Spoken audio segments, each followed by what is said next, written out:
जनतेने निवडणूक हातामध्ये घेतलेली होती।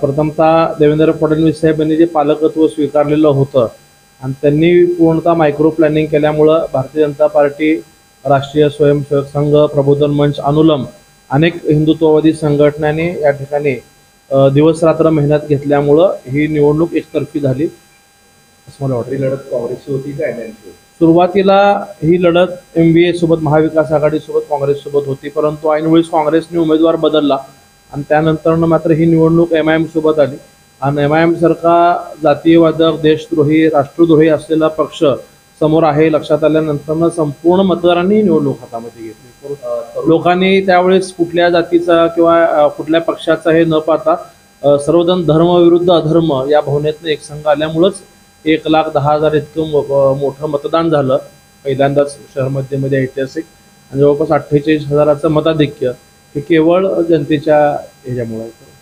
ठीक आहे, तरुण आमदारांना मंत्रिपद मिळेल अशी चर्चा मुंबईत सुरू आहे, काय सांगाल?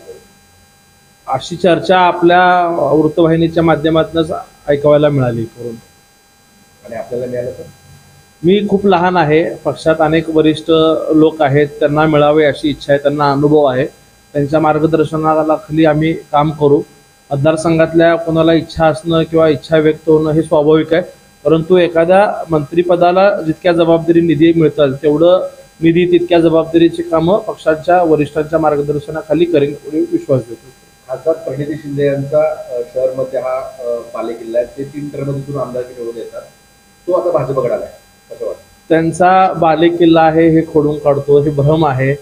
त्या केवळ फक्त 2009लाच स्वतःच्या ह्याच्यावरती निवडून आला असं म्हणता येतील। 2014 आणि 19ला ज्यावेळेस MIM त्या ठिकाणी समोर आलं त्यावेळेस सगळ्या हिंदुत्ववादी संघटनांनी MIM नको म्हणून सगळ्यांनी त्यांना मोठी मदत केली आणि त्या सगळ्यांच्या मतदानावरती निवडून येत होते। लोकसभेला जर आपण पाहिलं तर 14, 19 आणि 24 तिन्ही निवडणुकीला 90,000चं मतदान भारतीय जनता पार्टीला झालेलं आहे। तो भारतीय जनता पार्टी आणि हिंदुत्ववादी विचाराचाच बालेकिल्ला होता आणि इतक्या 30-40 वर्षानंतर कमळ या चिन्हावरती भाजपाचा उमेदवार उभारल्यामुळं एकतर्फी 1,10,000चं मतदान घेऊन उमेदवार हे विजयी झाले। बंधुप्रेम न्यूज चॅनलला लाईक, सबस्क्राईब व बेल आयकॉन दाबायला विसरू नका। धन्यवाद।